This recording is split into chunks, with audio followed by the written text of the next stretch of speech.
Hello, everybody, and welcome back to the Glory Glory Man United podcast. I'm your host, as always, Kyle Quinn, and join me today to discuss Manchester United against Spurs is Brush. How's it going, mate? Yeah, not too bad, Carl. Not too bad. And our resident Chelsea fan, Haneef. How's it going, mate? Afternoon, pal. Nice to be back. So it was a thoroughly entertaining 2-each draw between United and Spurs yesterday, but we have to be honest and say that Spurs were the better team. And having watched the game and looking at the stats, that certainly backs up that point of view. With Spurs having 64% possession, 16 shots to United's 9. They had six on target to United's 2, which were obviously the two goals. And they had 555 passes to United's 313. Having said that, Scott McTominay had a glorious chance to win the game right at the end, but didn't manage to put away Garnacho's fabulous cross. So, Brush, what was your thoughts on the game overall then? Yeah, much like what you just mentioned, mate. On reflection, I think a draw is probably fair.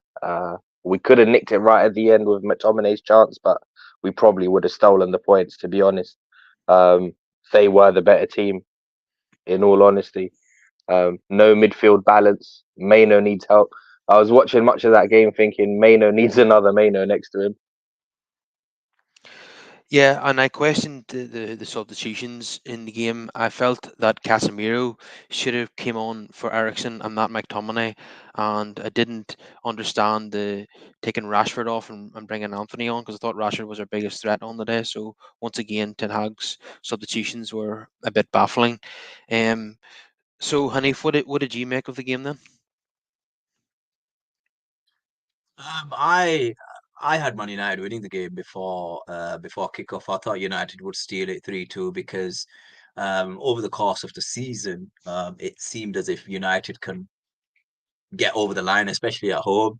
Um, I look at Man United and it's pretty similar to it's pretty similar to the club I support. And you've got a team playing low in confidence. There's a lot of issues at Manchester United with individuals, which are which includes the manager as well as the players and the ownership. Um, Tottenham had a lot of the ball, but could you say they did enough to score? I don't know. I think obviously Timo came in and I know it was a full strength Tottenham side, but I didn't think they did enough. I felt like Manchester United created a lot of their own problems, especially from defending from corners. I'll give Tottenham one thing. That Pedro Porro's um the way he can whip a ball in. Wow, we were watching him and I just thought, this guy's amazing at whipping a ball in, isn't he? But then when I think Ten Hag didn't recognize the issue that he had tactically because Porro was coming into the midfield and that there were overloads within the midfield which he didn't address, and as a result of that, Tottenham were very, very good in the middle. Because when you looked at the Tottenham midfield, apart from Bentancur, I didn't think Skip and Højbjerg were going to do that much, but they did that much because Manchester United tactically were not set up right. If you're not set up right, you're going to have issues in the middle, and if you control the middle of the park, 9 times out of 10, you're gonna win the game. But I thought Rashford had an up and down game where he had a lot of opportunities in terms of space, and when he did make the right decision in the second half, he scores. But then he gets himself into these positions where when he's one on one, it feels as if time freezes when he's on the ball one on one because you know what's going to happen. So I thought Hoyland, fair play to him. Really happy to see the young lad. I feel for young players at big clubs because I just feel that the pressure on them is immense. And fair play to him. Got his goal. But because he is a new lad in this Man United team, and the goal came very early. You needed a bit more from him, if you know what I mean. A bit like what Richarlison offered. Tottenham. You need a bit more, but I thought he took his goal really well and fair play to him. I just think Manchester United need need to do what Spurs are doing. I don't think they're doing anything spectacular in terms of playing attacking football. I think loads of clubs can do what Ange is doing. It's just, can you get these guys to play in that way with confidence? And I think that's what it is. It's confidence to just go there and play attacking football. I don't know if you guys saw anything special from Spurs, but I didn't. I just felt they pushed forward and they weren't afraid of like committing themselves. Yes, they They were were just caught set up out. better tactically, Haneef. I think the disappointing thing for me was probably the fact that they had key players out and still managed Mhm. to turn up. Yeah, but at the end of the day, when you think about it, right, even United of us have had a few key players missing now and again. I think you can only play with what you've got when, and if whoever's available at the time, that's who's available. Um, I think when you look at the scoreline and when you look at the performance, it is a fair reflection of the result. I know Spurs probably had more control and more of the ball, but United were in it. And just to make a point on what Kyle said about McTominay, I personally feel that McTominay came onto the pitch because he was an attack, he was a threat in the box, and I think that's the only reason that chance came to him. And I think in previous games McTominay has scored, so and I think that was the main reason why McTominay was substituted rather than Casemiro coming on. Unfortunately, obviously he missed the target, but and I think that was the main reason. But I think you can build on it. I think Rashford was better. I'm not saying he was great, but it was an average performance for Rashford. Wan-Bissaka defensively was good. Dalot was good first half. I just think you need to. Bruno was, apart from a few passes here and there, he was very quiet. Ericsson was non-existent, and I think these are the things that Ten Hag needs to address. But the problem is, do you have the personnel to address them this season? That is a big question. The issue with McTominay, and I don't want to do a whole show on McTominay again because I'm bored of that, but he you sacrifice more than you gain by playing McTominay, and he's there to get a goal, as you say, but he scored a couple against you guys on the 6th of December. But apart from that, he has not scored at all. Since the beginning of November, he doesn't offer as many goals as people think. He's got 6 overall this season, and he hasn't scored since that Chelsea game. So, um, yeah, he's not our top scorer anymore. Hoyland is now top scorer, so he's not getting as many goals as what people think he is, and that's just the point I'm looking to make. And look at the opportunities he missed against Wigan, the opportunities he missed yesterday. He had a shot from outside the area yesterday as well. It went wide of the post. And when he's not scoring, he's offering absolutely nothing. So I wouldn't have brought him on at all. I would have brought on the quality of Casemiro, who can not only score from open play, but he's a threat from set pieces as Would well. have offered much better balance in the middle of the park as well. Like you say, Carl, he doesn't really offer anything in midfield, Scotty. Um, he's the kind of player that you bring on late on, just to throw another body in the box because he can get a goal. Yeah, but those goals have been few and far between in the last 3 months. He's still um, riding high on his late substitute appearance against Brentford, where he got those 2 late Definitely, goals. because I think that's the thing as well. When you score a late winner like he did, like it lives long in the memory, doesn't it? So that's what people think back to.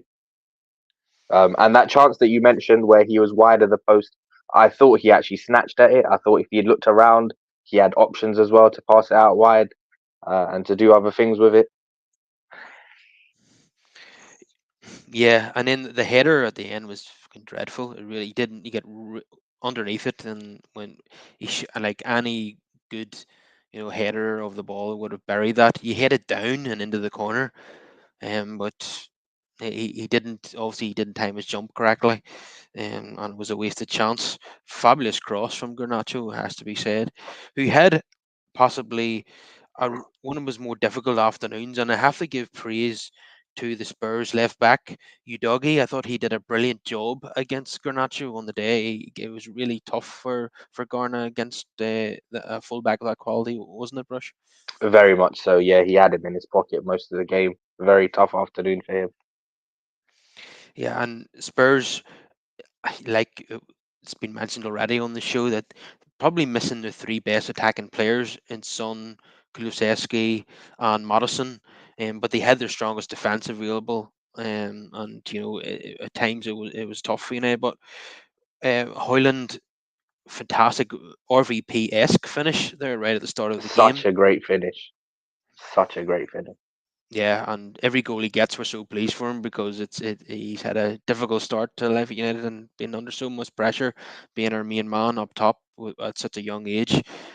So that will do wonders for his confidence. But I thought he had a really good game overall, possibly United's best player because he obviously got the assist for Rashford's goal, and then do you remember near the halfway line he absolutely skint one of their defenders, and it was a bit like the goal that he got against Galatasaray, the way he created the chance himself. But I think on this occasion he tried to provide for someone. But yeah, it was lovely skill to take out the right back on the halfway line, and create a chance. So yeah, I think probably probably the best game he's had for United, I would say, since Galatasaray at home. Would you go along with that, Hanif? Um, I thought it was decent. I think for him personally, it's obviously a confidence boost where he's making an impact as a forward, and that's what you want from Hoyland because he's playing for one of the biggest clubs in the world, and I just feel for him because I watched him the other night against Wigan, and he should have had at least a couple, and I just thought, oh, hopefully he'll score today because it's just good for his confidence, and I think the midfield is not helping him whatsoever. Mino, Fernandez, especially Fernandez, they need to do more to support this lad. There was some good link up with him and Rashford. And look, he took his chance and he smashed it and buried it and just made people aware that, you know what, he can do this, but he's going to need time. Um, in terms of United's best player, I don't know how to measure that. To be fair, he was a bright spark. I thought Rashford was decent. Thought he was decent. He made an impact on the game, and he could have done some more. Um, I don't know. I don't know who the best player was for Man United. To be fair, but yeah, we can give it to Highland because he's a young lad scored a goal against a top six club. It's just I just don't think what Tottenham are doing is anything special. I really don't. I think most clubs can play that football. I just feel that they're more willing to take risks by going forward. Hence why they're always open defensively. Just a ball over the top and We saw Rashford the was, naivety in was that as getting well, picked up. didn't we, Haneef, earlier in the season when they played you guys? Yeah. Yeah, you did. You have to ultimately be able to take your chances, don't you, Brush? And Yeah, you because I know, thought that was insane that game when they were down to like mm, 9 and still kept attacking. yeah, and the commentators were saying this is brave, and I thought this is stupid. But yeah, Reminded me of Ian yeah, Holloway, how he used to play with Blackpool. with Blackpool, Yeah, yeah, I, and I- and that I th- and I think ultimately that's what it comes down to with Big Ange. He does, this Tottenham team, right? And I've seen the second half of many games. Honestly, it's end to end stuff sometimes because they can't control a game. They've got to finish the game off in the first half. Sorry, Kyle. Yeah, I just had a look at the stats regarding McTominay just to make sure I'm not talking crap. Um, so he scored on game week 9 against Sheffield United. We're now on game week 21, and the only game he has scored in that period is the two goals against Chelsea in the Premier League. I know he got one against Galatasaray away, but yeah. So in the last 11 matches, he scored in one game in the Premier League. So he's not having the impact that people think he is. Um, but yeah, I'm thinking, is it a coaching issue with United? Because Gary Neville was bringing it up on his podcast that there's no patterns of play with this United team. He said when he was playing that he knew when he received the ball who he was going to pass it to before he even received the ball. Now with this current United team, he thinks that they don't know who they're going to give it to next when they receive it. They have to think about it, and he thinks that Ten Hag needs to coach, patterns of play with this United team. Otherwise, he's going to find himself out of a job. And what's your views on that, Brush? Yeah, most definitely. I agree with that statement. The only thing I will say is I think it's somewhat difficult when your first 11 isn't available. But even so, we should be expecting better than what we've seen. Yeah, there's a distinct lack of ideas. I think what's really telling is the fact that only Burnley, Sheffield United, and Crystal Palace have scored less goals than us in the league this season. We're also the only side in the top 10 with a minus goal difference. Yeah, that's appalling. -5, yeah, at this stage of the season for Manchester United is quite incredible, really. We've really struggled to score goals. So I think we've now scored. We scored 24 now and conceded 29. Yep. Um, it's a very low tally in terms of goals. It was rare yesterday getting 2 goals from forwards. Um, so Marcus Rashford scored and got a kind of an assist. From looking at the replay, it was actually a tackle that led to the ball falling to Hoyland and not a back heel as we initially thought from Rashford. But yeah, I think Haneef alluded to it earlier that he had some good moments and some bad moments. The one particularly frustrating moment that stood out for me was when Rashford, he had an opportunity to shoot with his left foot inside the box, and he seen the defender, dive in and decided to turn back onto his right foot. And before we knew it, there was about 7 or 8 Spurs defenders back, and the chance was gone. Um, Rashford can be so frustrating at times. But it was probably one of his better games yesterday. As I said, he was. I wouldn't have taken him off for Anthony. I can understand his frustration. You could see him how unhappy he was sitting down on the steps. Um, his celebration was interesting. That was talked about by the pundits in the studio afterwards. Now he since confirmed that this gesture that he was doing um, was about the criticism that he received midweek uh, because he sent a message under Sancho's post about. I think Sancho said it's good to be back on the training pitch again with Dortmund, and Rashford said yes, sir, with like a love heart or something. And some people interpreted that as him supporting Sancho over Ten Hag, which is not necessarily the case, but so I think that's what Rashford was referring to. Now, initially, we thought, and Keane thought this as well, and Redknapp, that uh, is Rashford making reference to the criticism that he's got for his own performances all season, and you're like, how can he be that immune to criticism because he's deserved it because he's been very poor all season. He's only got 4 goals, but it seems like he's clarified online that it was a reference to the the, the message that he sent to Sancho and not, you know, a reference to his critics about his own form this season. So, but I'm not a fan of players who are, like Maguire did it a couple of years ago when he scored for England against Albania and he was cupping his ears. I'm not a fan of players doing that when they've been so out of form and then they score 1 goal and then they're like shush to the critics. I'm really not in favor of that because it kind of indicates that they feel as if the criticism was unjustified when it was. What's your thoughts on that, Hanif? Um, I think professional footballers need to understand that when you're making a truckload of money and you are multimillionaires and fans have expectations of hard work from you that you deliver, especially when you play for a club with the stature of Manchester United. This isn't you are not any you are this is not only for them it's a job and I get that, but to the person that's paying their wages, the fans, it's more to that, it's pride to them. And footballers are watched a lot, and I think they don't really have much of a personal life. But he could have just texted Sancho. When you do something right on Instagram and stuff like that, surely footballers are aware that all their accounts are being watched by the media.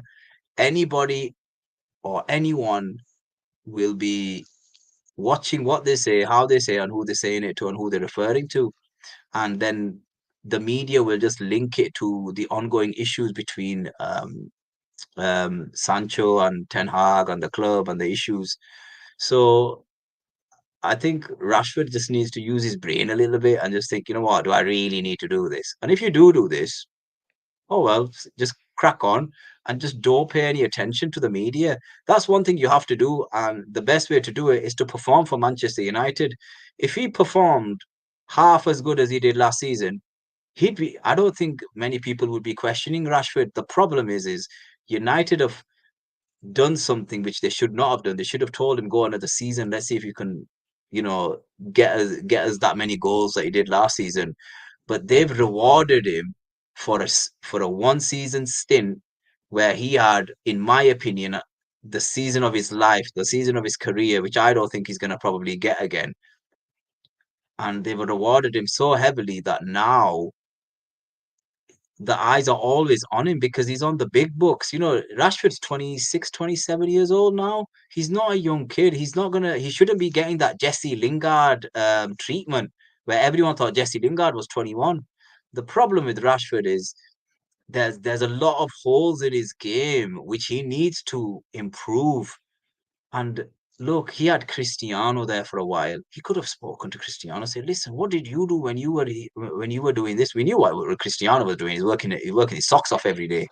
But you know, he has to improve himself, and I think there is a player there. However, you know, there is that old proverb. You know, a leopard doesn't change its spots. So can Rashford improve as a player? I think his goal tally can, but he needs to make better decisions when he's on the ball. And I think it frustrates Man United because you just think you're one on one. Why can't you take that player on? Because he doesn't have the ability to.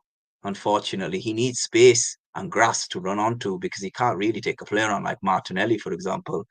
So I think Rashford just needs to concentrate on his own game and just get back to scoring form and winning games for Manchester United. You know, United are now just playing once a week and the odd FA Cup game. So Yeah, I think he should be able to turn it around, but he has to commit himself.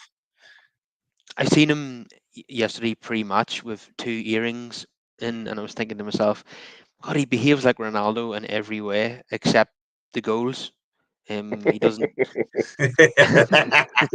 like Ronaldo, all apart from the one aspect where we need him to act like Yeah, Ronaldo on the pitch.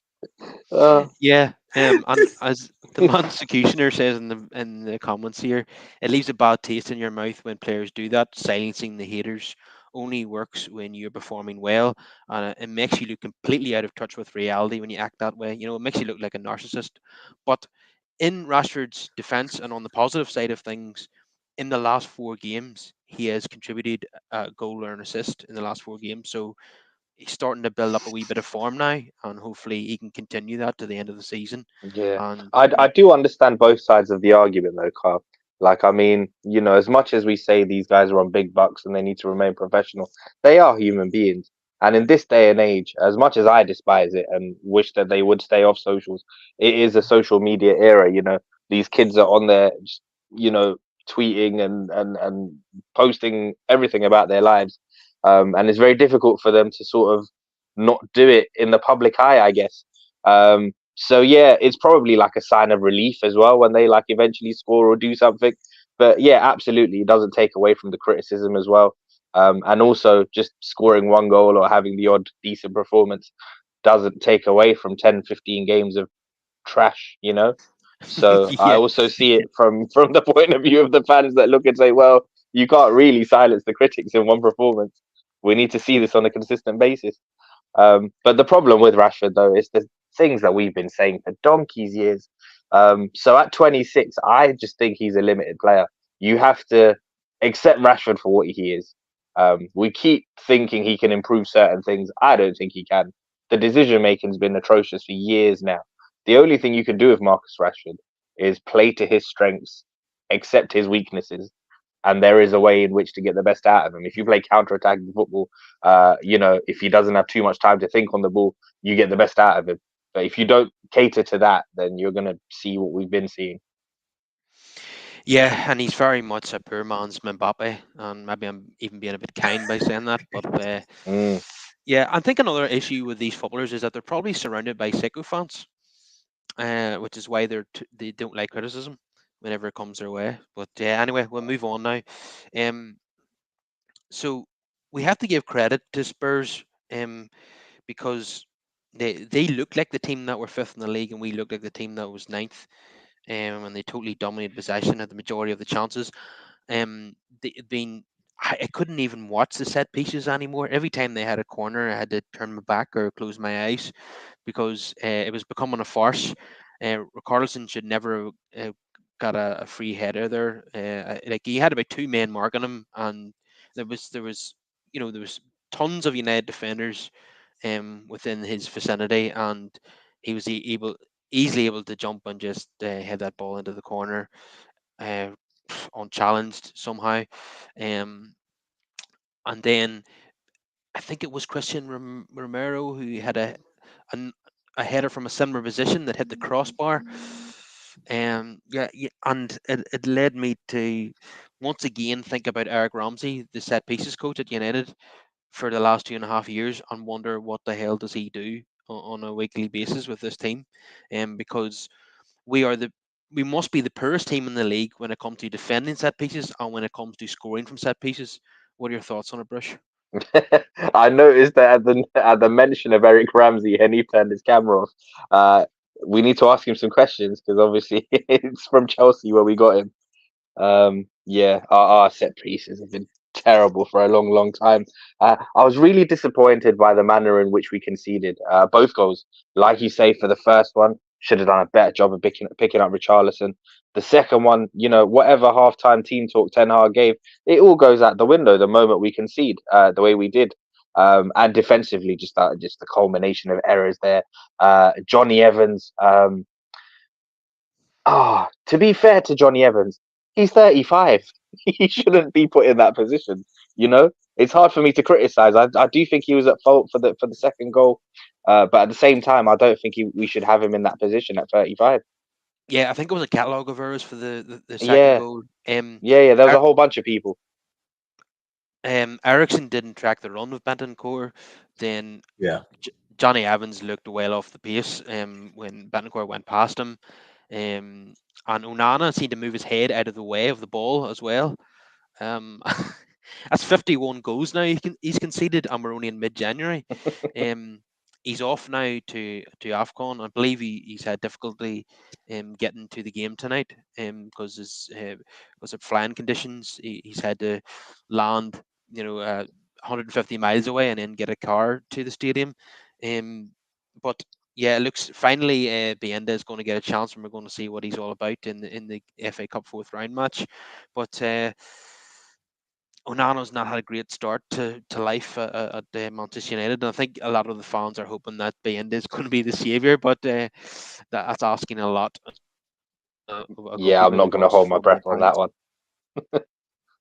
Yeah, big time.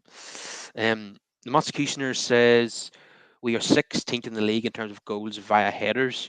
I'm confused about why we are so bad in aerial battles, both offensively and defensively. But what I noticed last season and the beginning of this season is that Casemiro tends to score a lot of headers. Other than that, there's nobody else who seems to attack the ball. And obviously, the quality of the delivery is obviously an issue as well. But the defending from set pieces is like watching an amateur league team. It, I just can't understand it. That they work on this all week and it doesn't seem to improve. I thought it was quite interesting yesterday also that Wan-Bissaka played at left back for the first time in his career. Now, I believe it's because Ten Hag had worked on the training ground with an 11 all week that included Luke Shaw at left back. And he didn't want to, obviously, Shaw had to pull out very late on. And Wan-Bissaka was told on the morning of the game that he was playing. And obviously, whatever plan that Ten Hag had, it involved Dallo playing right back. So he didn't want to tinker with that. So he brought Wan-Bissaka in at left back. But he looked, he won a lot of tackles as he often does, but he looked quite awkward in that position when he was in possession. Did you notice that, Brush? Listen, he looks awkward for me at right back, let alone left back. Yeah, and I just want to come on to a bit of transfer speculation now. It's believed that United are interested in Michael Olise from Crystal Palace. And Mark Ogden was writing this morning that United are going to explore the possibility in the summer of doing a part exchange with Crystal Palace and signing Michael Elise and sending Wan Bissaka back to Selhurst Park as part exchange. Would you think that'd be a good deal, Haneef and Brush? I'll come to you first, Haneef. 100%. Olise is a baller. He's a really good player. I'm not, but the thing is this: it's okay playing well for Crystal Palace because we don't see the mistakes he made. They're not highlighted. But when you Yeah. come to Man United, every time you take a step, that's highlighted. So I guess like if you're saying to me, is it a is it a signing that Manchester United should make? 100%, yes. Problem is he's going to be big money. He's not going to be cheap. I No. would not be surprised if Palace asked for 70, 80 million because he is one of their prized assets. I don't know the length of his contract and so on, but Palace are going to want big money for that I lad. think he signed a new And contract just last summer, Haneef, because last summer he okay. did have like a 35 million release clause, it was believed. I think you guys tried to sign him, and then he signed a new deal. So yeah, it would probably cost north of 60, 70 million to get him now. And Yeah, I you mean, have to remember there'll be a bidding war, won't there? So it's going to be competitive. any quality player that you want to buy from a fellow Premier League club, Mm. I mean, they're going to charge you big money because the wealth of the Premier League these days means that clubs don't have to sell. So they want, for any quality forward like that, they want north of 70 million. And the Um, trouble is, and I think one of the key things that Hanif mentioned there regarding Elise, obviously is different when you're at Palace. The expectations are different, and having seen him, there's no doubting his quality.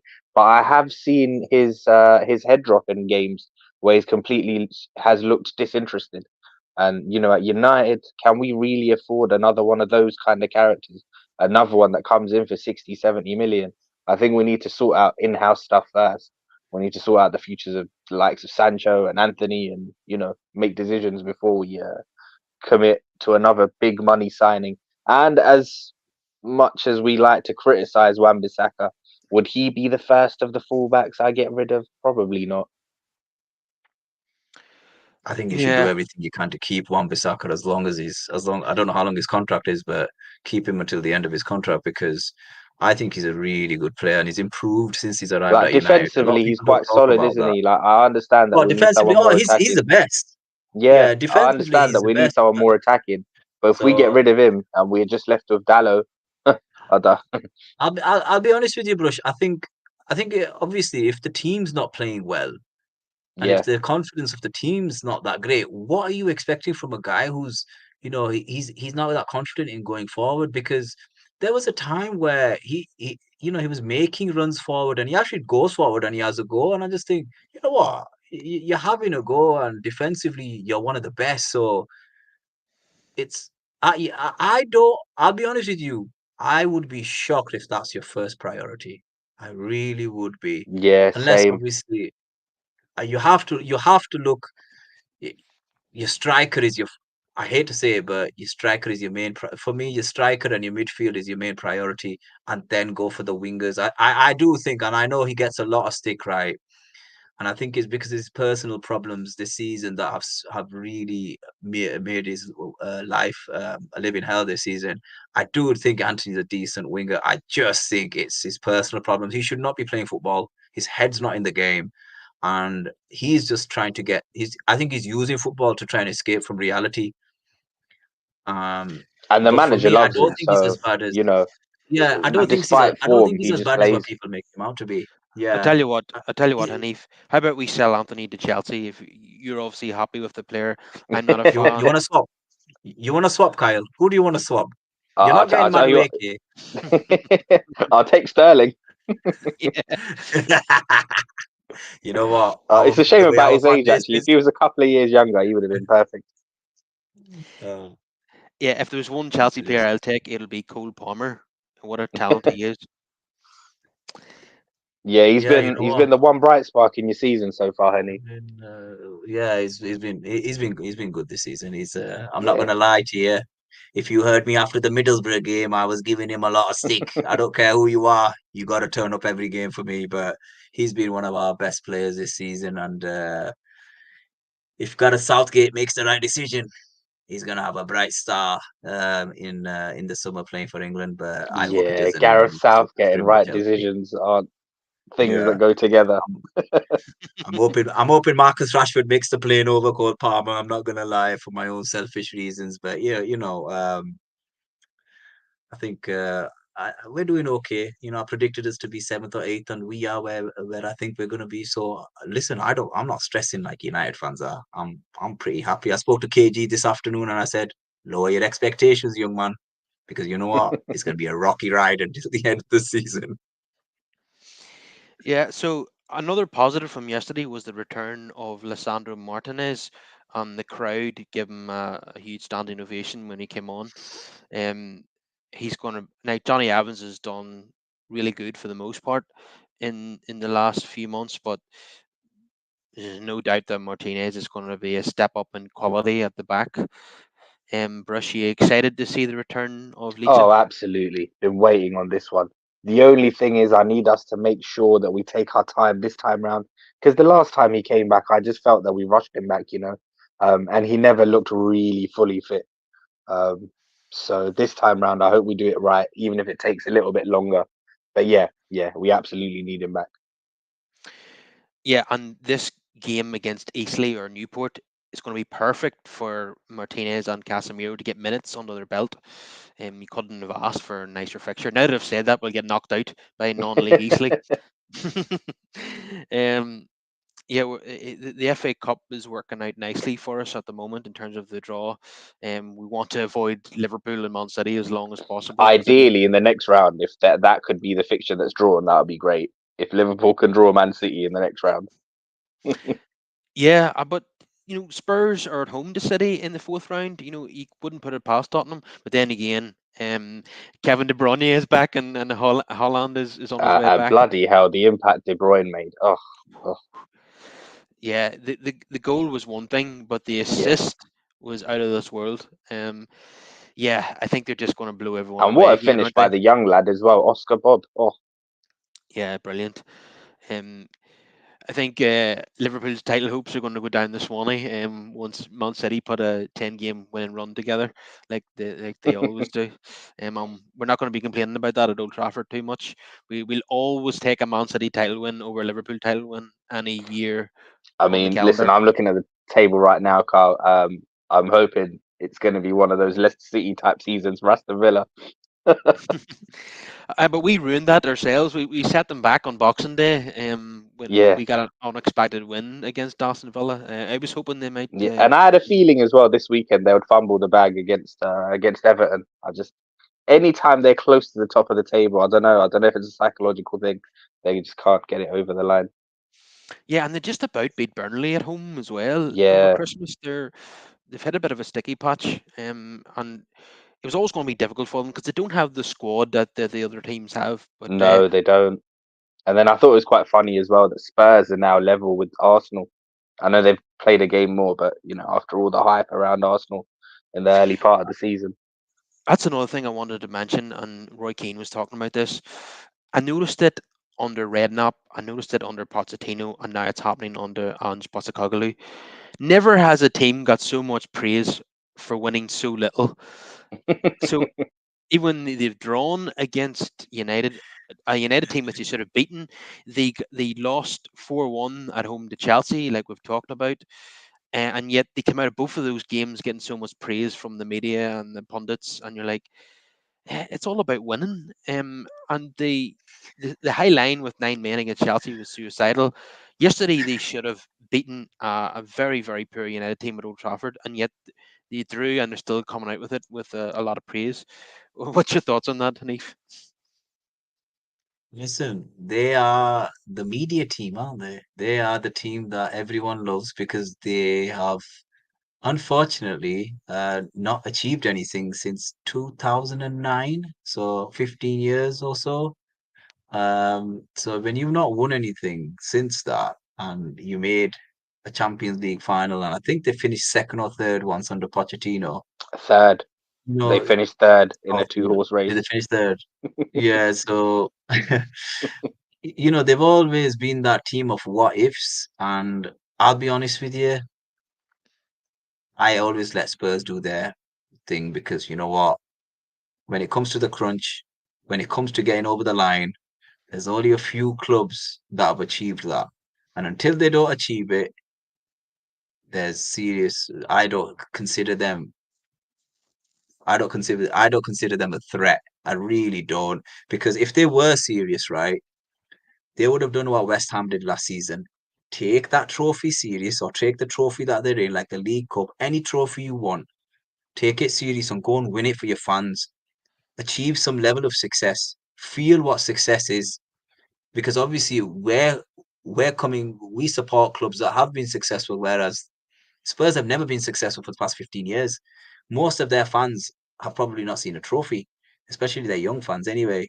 And then you've got, they've got famous YouTubers and so forth. But I'll be honest with you, I just don't see them as a success. I always see them finishing between third and eighth. That's Spurs. They'll always be there or thereabouts. But will they win the league title? No chance. No chance whatsoever. No, I don't think they'll win the league title for the next 5 years, personally. Next 50 years, probably. I think this is probably Maybe. why they get praised so much in the media because anytime they're sort of fifth and above, like nobody expects them to be there. Yeah, and ironically, in the last 30 years, the two trophies that they have won, which is two League Cups, have come under their least popular managers. George Graham, who was an Arsenal man, and Juan de Ramos, who the fans didn't like very much. Won. Yep. So all the praises come under Redknapp, Pochettino, and Postecoglou, and they haven't won anything to date. Um, at Tottenham Monte anyway. Ramos is a legend, Kyle. He's a legend. You can't speak about their legend that way. He's a legend. He might be in Uh, Spain, but I don't think Spurs fans see it that way. Um, so Brush, I'm going to ask you to. I do this most of the time, but on this occasion, I'm going to ask you to do some of the player ratings from yesterday. So, the goalkeeper, Andrew Onana, Brush, what does he get out of 10? Uh, what's the base for turning up? A 6? Yeah, that's what you get. wow. Diogo Dallo, I thought Dallo did all right actually. I don't think he did too badly, but again, nothing exceptional, man. Yeah, a lot of average performance is what I saw out of there. So yeah, again, a 5 or 6. yeah, I thought Dallo won a lot of tackles, which was unusual for him. But then there was a few awful defensive moments where he was ball watching. They Hmm. had an opportunity at the back post. It was headed across goal. I think Johnny Evans got an intervention on it to stop it going in and out for a corner. But the marking from Dallo was shocking. So there was the good, bad, and the ugly from Dallo yesterday. Yeah, I thought it Um, was collective though, Carl. I thought all of them, defensively didn't really cover themselves in glory. yeah, I thought Evans is very poor for the second goal. What would you give him Yeah, out of 10? yeah. See, with that one, it's harsh for me to judge him because honestly I don't think he should be there. I think we're setting him up to fail. Like at 35, what am I expecting from Johnny Evans in that situation? You know, 36 now. He just had a birthday 36, recently. 36 now, flipping it. Yeah, what am I expecting from him? He shouldn't be there. That's exactly what I would expect to happen to someone of his age. Um, but yeah, poor, poor. So So what? 5 Rafa Varane, again with Varane. I think he is the leader at the back, isn't he? With the experience as well, I think he should have done better. do you think he should have done better um, for the Richarlison goal, Varane? I know he wasn't charged with Yes, marking Richarlison. Bizarrely, looked like Wan-Bissaka and Manu were marking Romero and Richarlison. Whoever came up with that is insane. But do you think Varane maybe should have dominated more there? definitely. That's the kind of place in which I expect his experience to come through, and he was just another passenger, unfortunately. Yeah, and Wan-Bissaka in his first ever game at left back. I mean, yeah, it's difficult to judge him, isn't it? Because obviously he's playing out of position, and that, like you mentioned, he did make a fair few tackles, but that's what we know he can provide. Outside of that, he looks a bit shaky for me. And the midfield were very average as well, weren't they? What Yeah. about Manu and Ericsson? I thought Mainu was all right. With him though, I just feel that he hasn't got any support, so he's always just overran there. He's just, doing the job of two men really. Yeah, and he's not the quickest. No, no. And people forget, like, obviously he's mature beyond his years, but at the same time, he is young. He's gonna make mistakes, and he needs support. And it's criminal that we're not offering him support. Why was Casemiro not there next to him? Yeah, he didn't come on at all yesterday. I mean, No, if he wasn't fit enough to make a sub appearance, then he shouldn't be on the bench. Um, but from here on in, I want to see Casemiro and Manu together because, like you've yeah, said earlier, yeah, that would because bring I fear balance. I feared that even if Cass did come on, Ten Hag probably would have brought him on for Mainu instead of alongside him. Yeah, probably. But in my opinion, them two together would bring balance to the midfield. Definitely, definitely, it would solidify that midfield. And Ericsson again yesterday, by half time, he looks knackered and The, looks the right legs off. have gone. Legs have totally gone. I'm sure he's great to have around in the dressing room and the experience he brings, but yeah, Yeah, Casemiro probably should have replaced him in half time. If it was me making the decision, that's what I would have done. Because Ericsson can only play 45 minutes and Casemiro just come back from injury. So to me, that would a half each would have made sense to me, but that didn't happen. So did you give Ericsson a mark? I can't remember. no, I did. Oh, just average six, five, Well, 6, I would say a five. 5. Bruno Fernandes, definitely not one of his better days. I have to admit. Yeah, he didn't. I think he was involved in the first goal. To be fair to him, it was a lovely ball played in that move. Um, yeah, I think it was the first goal. Yeah, but other than that, In different performance by indifferent. Bruno Fernandes. With him and Rashford and that, I think a lot of it goes down to the coaching, and the manager and how you set up. There's a certain way you got to play to get the best out of those players. Otherwise, they're just passengers.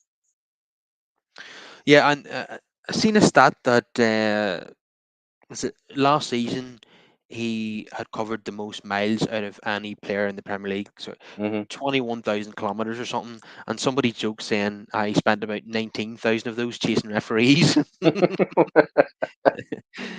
uh, Crazy. yeah, it was not one of his better days yesterday. And still question marks over whether he should be captain or not because he's too whiny for me to be captain. I don't think he's. Personally, for me, it's got to be Martinez, but that's a conversation for later down the line. Yeah, I think that will happen in time. But yeah, Bruno will get a five from me yesterday.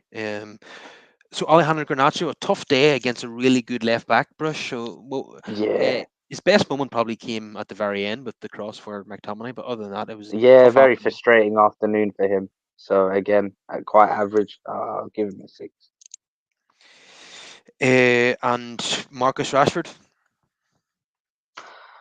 Oh, I think a seven's too high a praise.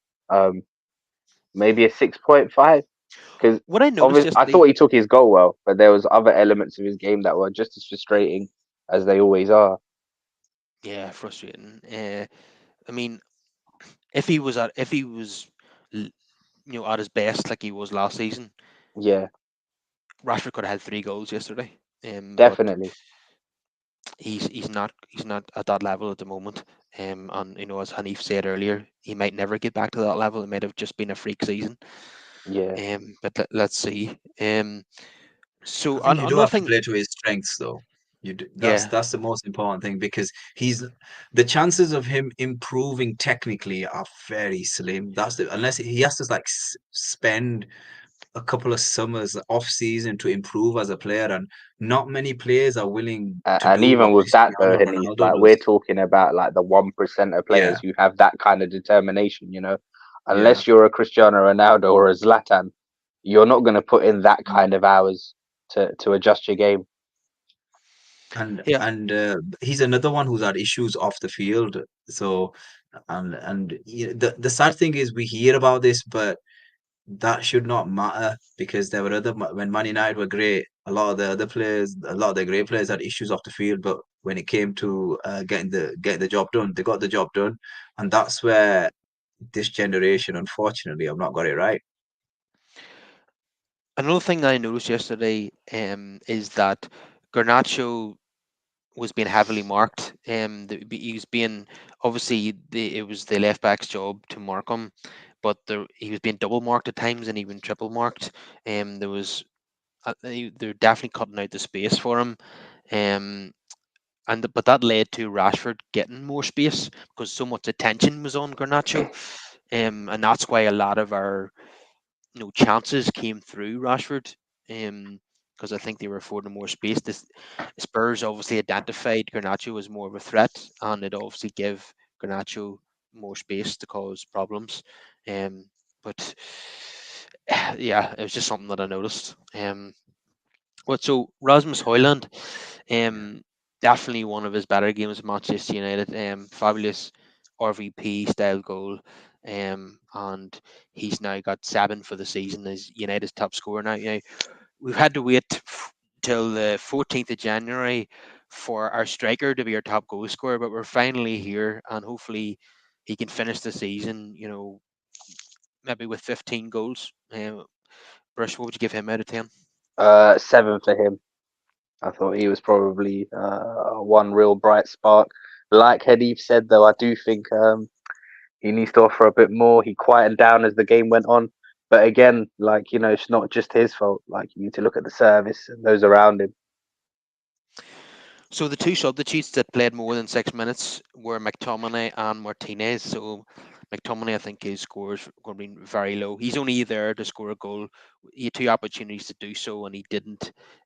So I would give him a 4, to be honest with you. And Martinez, he looked really good. He's always brilliant on the ball. He allows United his defensive line to push up more and get higher up the pitch, and he starts a lot of attacks with his distribution. His crossfield balls are fantastic, but there was times where he looked a wee bit off the pace, and that's not a surprise.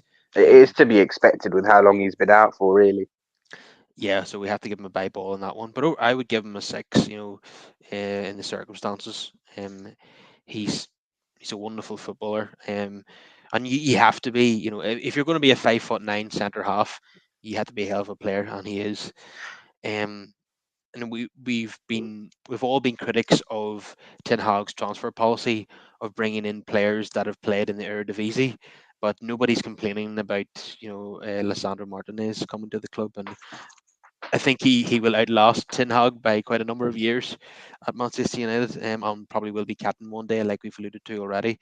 Um, so yeah, I give him a 6. And Anthony, he only played a few minutes, and Rashford was absolutely furious, wasn't he, when Anthony came on for him? Now, if he had to make a substitution, what I would have brought on Palestri for Garnacho, given it wasn't Garnacho's best day. Yeah. Um, but he always knew that if he was going to make an attacking sub, it was going to be his love child, Anthony. But he took, even when he made that substitution, which was controversial in itself, even bringing Anthony on at all, but taking off Rashford, really didn't understand that. And it was nobody's going to have an impact anyway when you bring them on after 88 minutes. I don't understand these substitutions are often baffling. He often I think it's brings time wasting, though, isn't it, Kyle? I think that's what a lot of these managers do, don't they? It's just to waste time because I think Eric Ten Hag was I'm probably happy with a point, and I think and then obviously it just depends. I think when you saw Rashford, I think he was tired, and I think it was the right time to take him off. I think the problem is because he brought Anthony on, and obviously Anthony's reputation at the moment is not great amongst the United fans.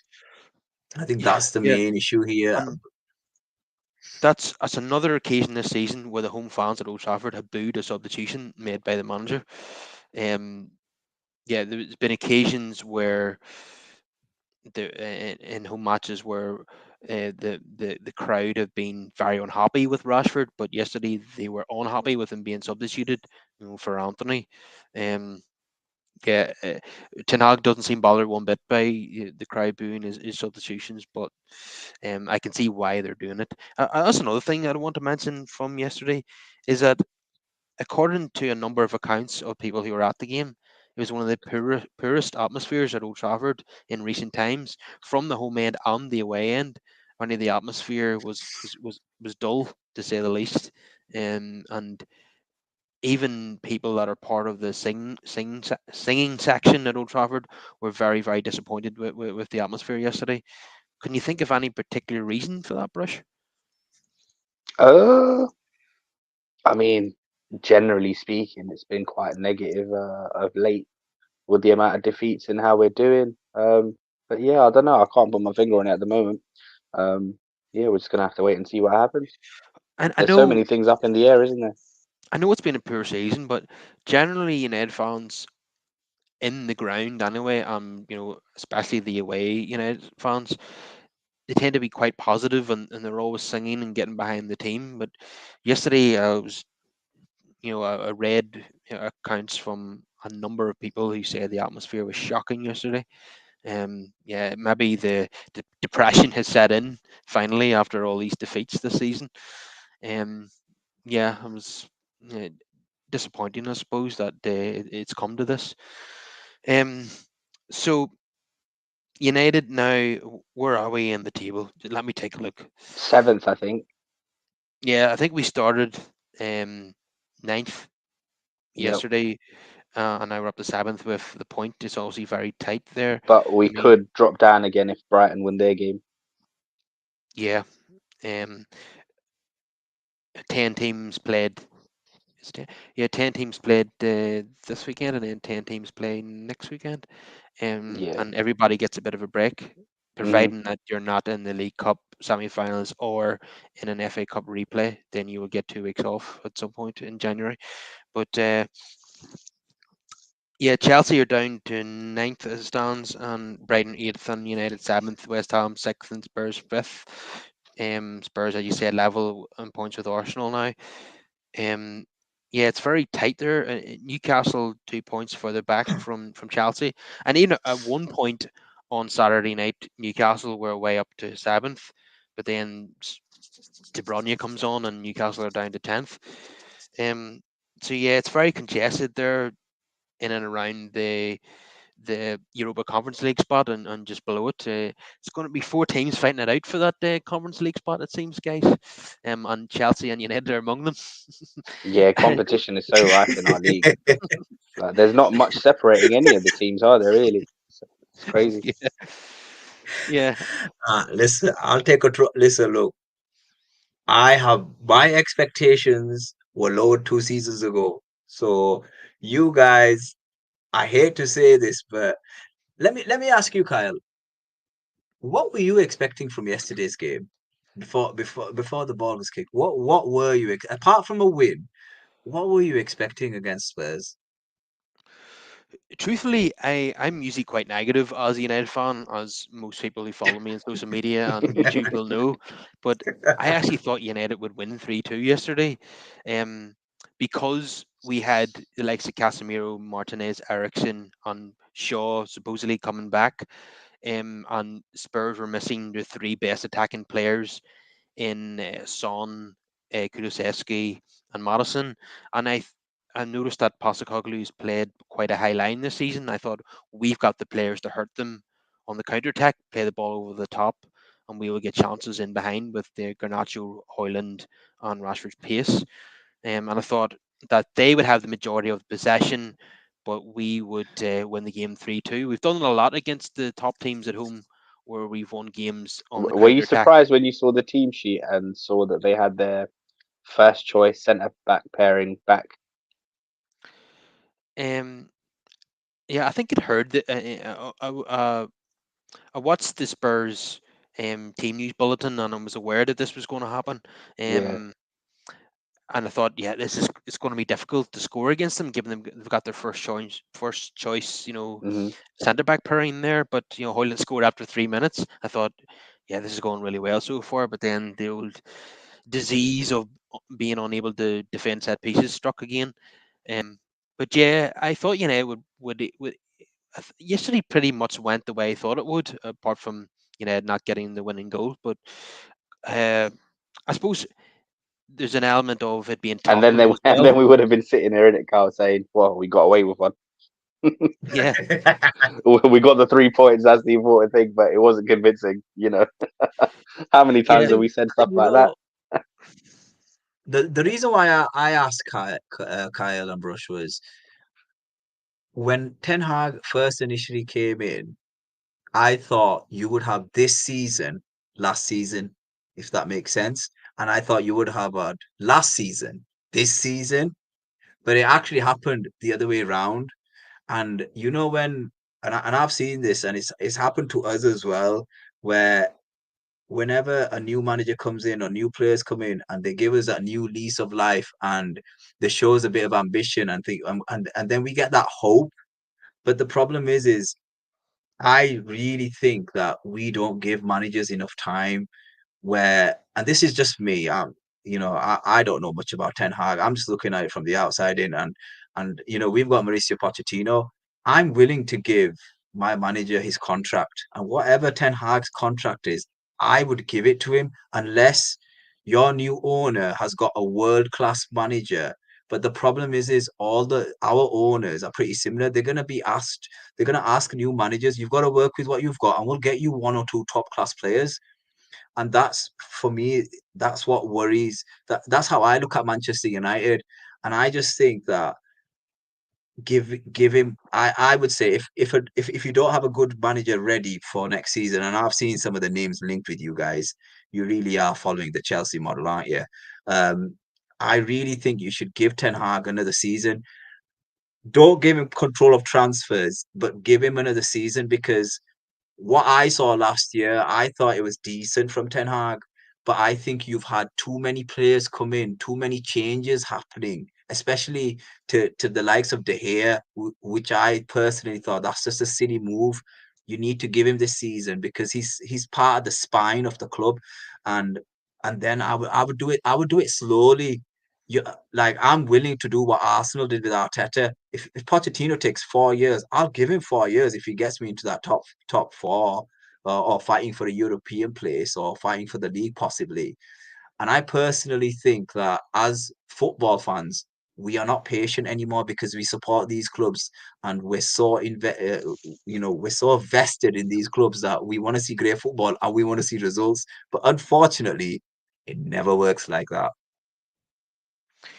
yeah, and it does concern me that this January, it's been reported that Ten Hag is keeping tabs on Brian uh, Brobby at the Ajax striker. And like, Oh, no, jeez, no, no, no. no, you cannot allow this man to keep signing players from Holland, Ah, because the he's vast he's not a great striker either, Carl. I've seen him.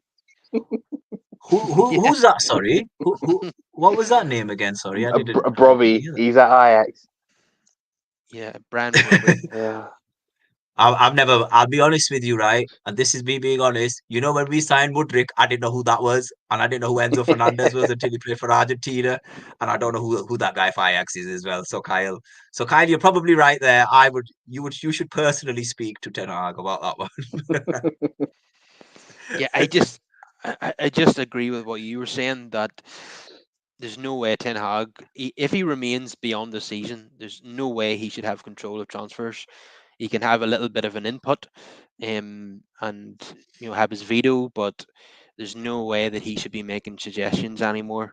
Or yeah, these, even right down to, according to reports that I've read from reliable journalists, is that he even insisted on signing Sofian Amrabat, and a lot of the scouts and the director of football were not in favour of signing this player. They seen too many holes in his game, but Ten Hag got his way, and he's looked a very, very poor signing. Now, luckily, he's only on loan, and we can send him back, albeit it was a €10 million loan fee, which It's is a big fee for a loan. It's a big fee for a yeah. loan. It's ridiculous. I just I'll want to be honest come. with you, Kyle. When you sign a player who plays, and uh this is what happens when we fall for those players that play international football. International football, right, in the summer or whenever it is completely different to Premier League ball. I don't know if there's been many fantastic players that have turned Yeah, international performances into top quality Premier League performances. And one of my friends who follows Portugal said, "Oh, Bruno smashed a hat trick against this team," and I just said, "Well, if you speak to United fans, they'd like to see him smash a hat trick now and again for them as well." But I said it's international football. You can't measure a player to the Premier League level by watching international football, because when you play for your country, money doesn't matter. You're playing for passion, for pride, integrity, and all that for the people of your country. He looked amazing. Don't get me wrong. I'm not gonna lie. Even Ziyech looked amazing, but I know what Ziyech's level is. So I think as fans, we need to be very wary of when we watch international football, especially fans that have been following clubs for a long time, because we know what the level is.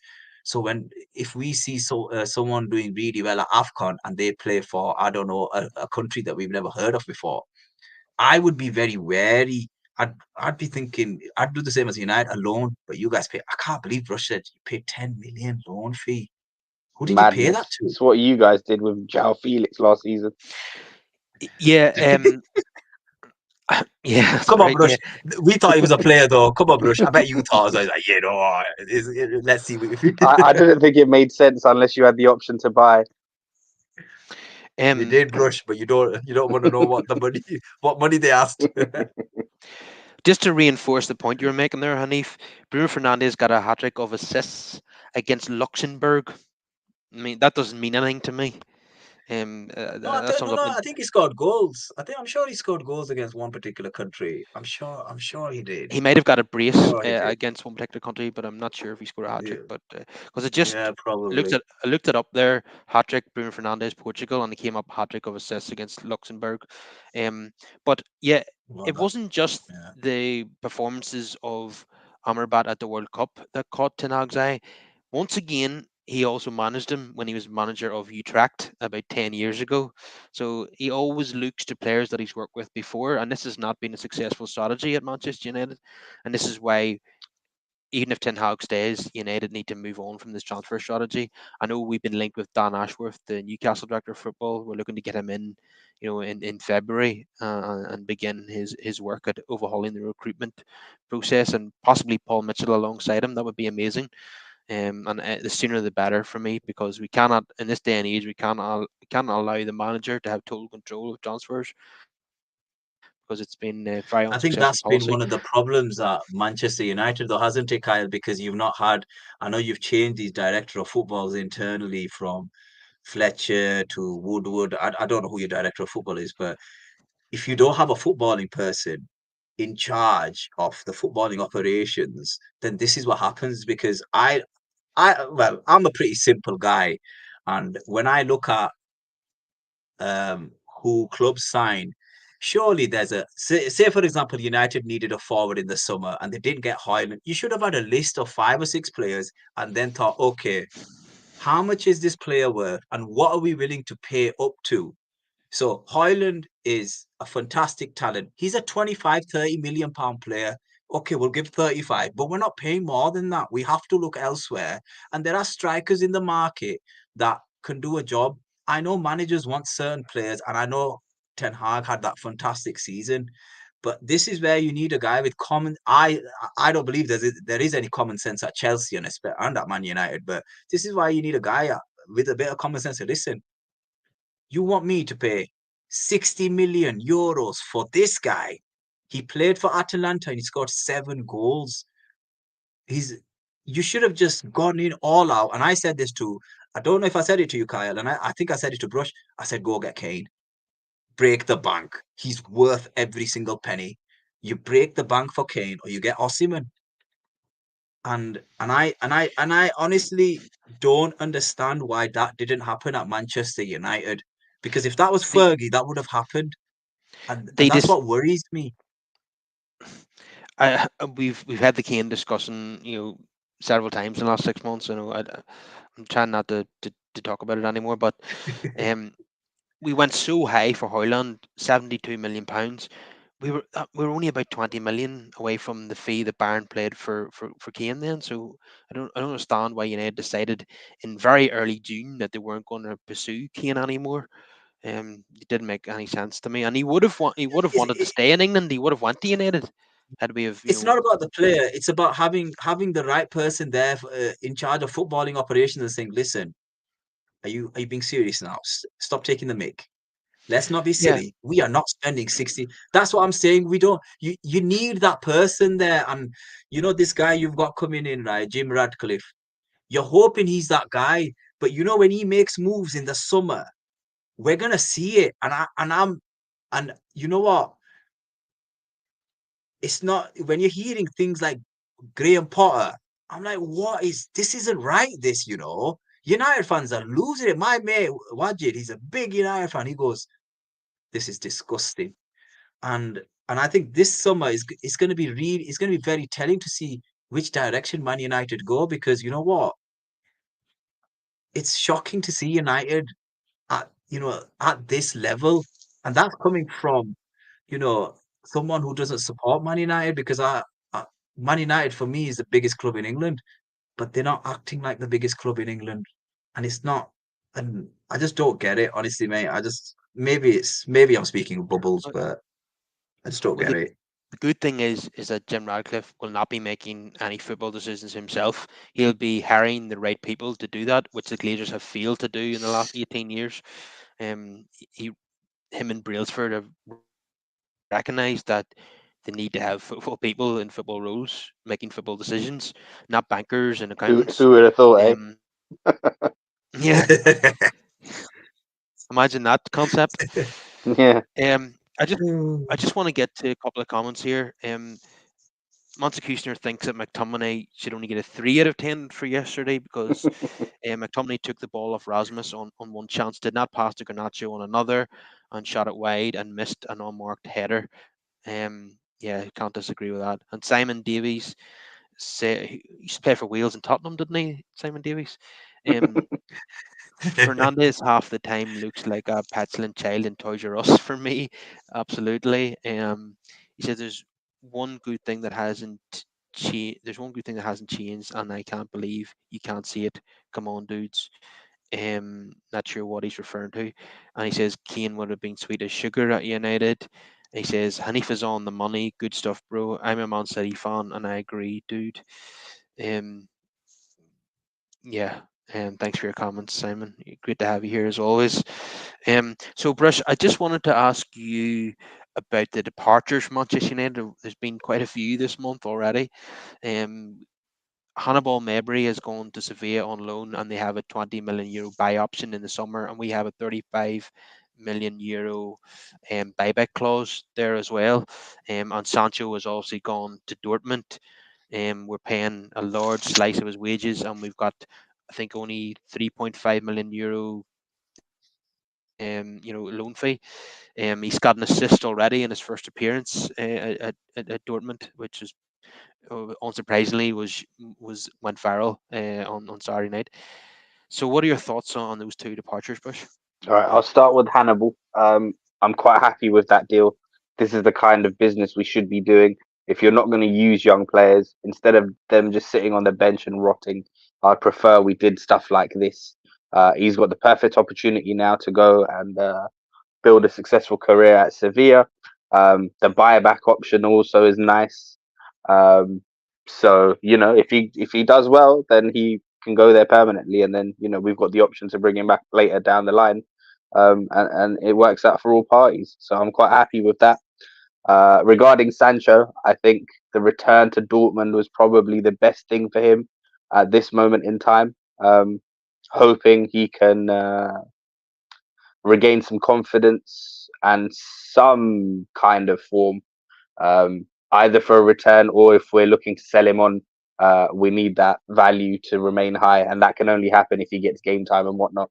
So yeah, I think Dortmund at the moment is a good move for him. But again, that's something we're going to have to reassess in the summer, and it's dependent on a multitude of things. Um, if the manager remains, or if we move in a different direction, um, it's probably best for all parties if we could cash in. But obviously, on 350 grand a week and whatnot, there's not going to be too many clubs out there that can afford him, unless you take a massive loss.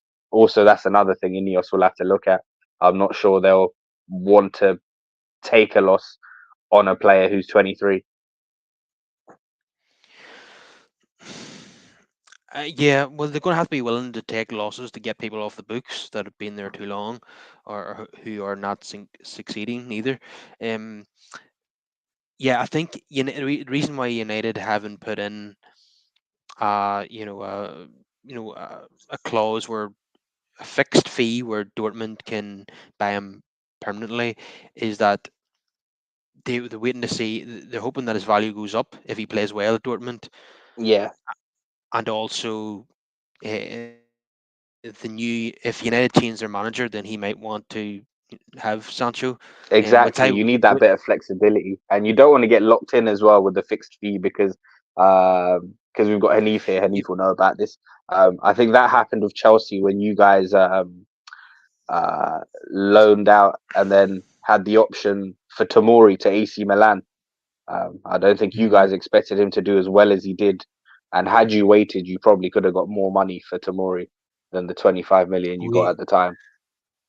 Yeah, we there was the pro a lot of we saw a lot of promise in Tomori, and then when he went away, obviously we were all happy. I'm so you know what I'm really happy when young players leave big clubs and they make careers for themselves.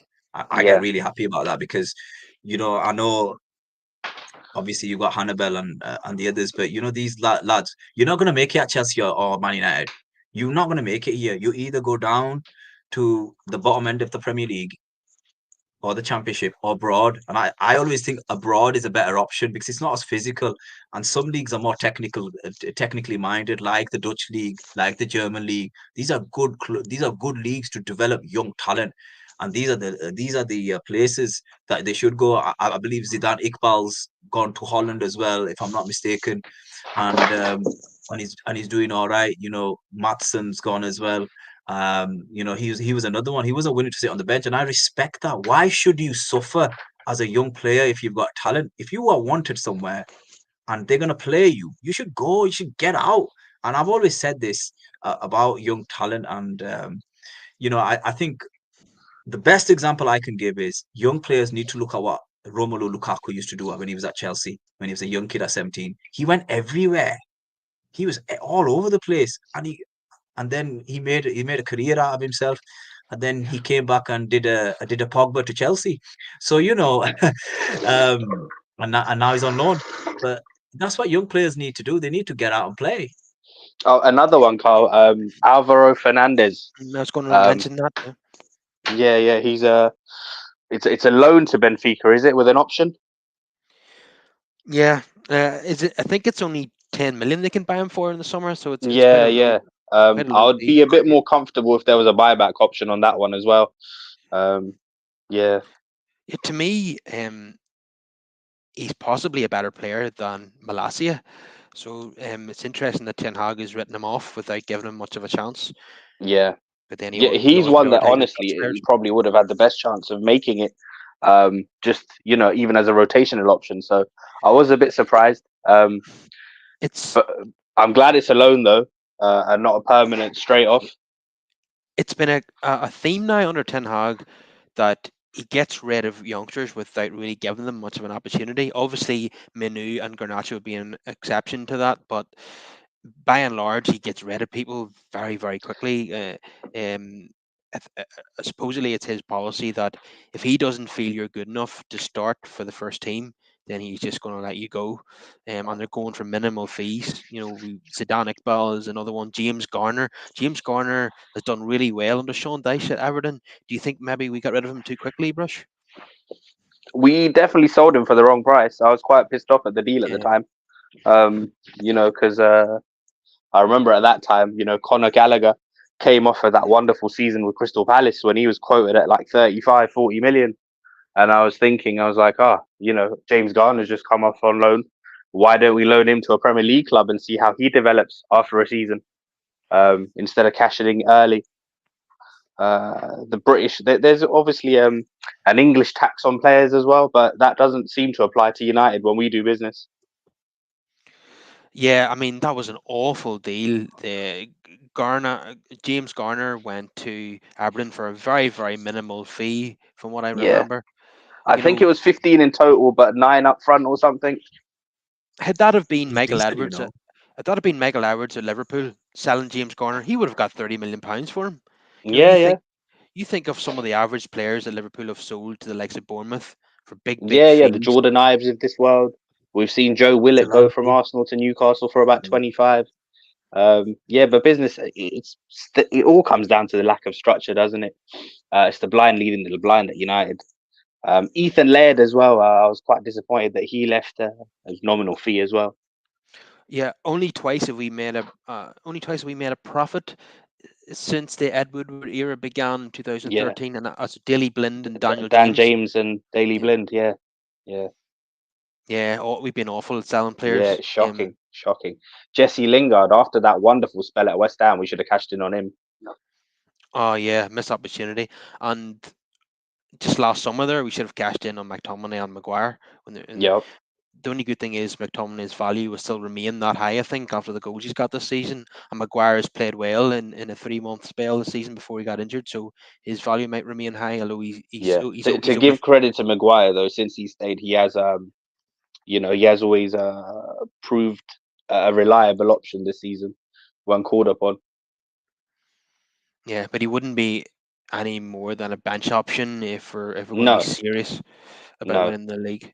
But that's the thing though, Carl. Like with him, I don't think he's as bad as people make out. Like against the bottom half teams, he's going to do a job. It's when you get to the elite, that next level, I don't think he's capable to step up. Yeah, yeah. On current form, I would get rid of Lindelof first. And I think it's inevitable that Varane's going to leave the club this summer, so I think Maguire might stay. Yeah, Um, but guys, we will wrap it up there for today. It's been a pleasure as always, and been a very interesting podcast. Discussing a variety of topics. Cheers, mate. So thanks once again for coming on, Brush, yeah. You're welcome. It's always a pleasure. and thank you to you, Haneef, for coming on and give us you Anytime, know, Paul. Anytime. It's been amazing. you're always here to give us your point of view from as a neutral and your point of view as a Chelsea fan. It's always interesting. Um, you obviously disagree with us on certain things, like Anthony, for example. A lot of United fans don't like him, but you're a big fan. But I'm not a big fan. I just think he shouldn't be playing this season because of his personal issues. That's all I'm saying. And I think because he's playing through them, it's showing in his performances. Because last season, I thought he was okay. That's all I'm saying. yeah, it wasn't a spectacular first season by any means, with his 8 goals and 3 assists or whatever it was, but it was certainly better than the player that we're seeing right now. I just think he's too one dimensional for the Premier League. Um, I think that's what it is, and you can kind of compensate for that if you've got an overlapping fullback, but we don't really have one of those either. and just finally, Mats Kushner says here, um, I'm hoping this new board can do proper business with the academy seals. Not everyone will make it at United, and that is okay, but we need to get some value for these seals. Absolutely, have to stop this trend of people just leaving on freeze. It's all about balancing the books. Yeah, and these fees like £1 million for a Yeah, top talent. yeah. So in comparison to that, I can already see a change. Like the deal for Hannibal looks a good one on paper. Yeah, he if it, the in an ideal world he does well there, Yeah. between now and May, and then we can get that €20 million for him Hmm. and bank it. Um, and Montague also says here, hopefully these cheap seals show that the academy can produce players and give them a path to professional football, even if it is at a different club. yeah. Most people won't make it in the first team. Only the absolute creme de la creme of talents will, like Garnacho and Menu, will make it into the first 11. Most people will be like Robbie Savage and have to go somewhere else to play their football. Um, Charlie. Well, well, Robbie and they both Charlie, both of started. them, They both started at yeah, United. yeah, yeah, both of them, yeah. I actually meant Robbie, but yeah, Charlie as well. Yeah, Yeah, yeah, because and Charlie moved on, didn't he? So yeah, yeah. yeah, but one thing that Charlie managed to do that Robbie didn't was make his debut for Manchester United. Hmm. I think it was against young boys under Ranić.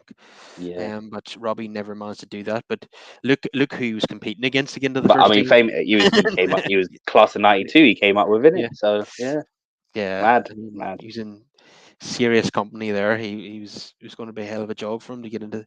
United's first team was brilliant in the Yeah, early '90s, and and then they, credit to Robbie. Robbie went on to have a solid Premier League career.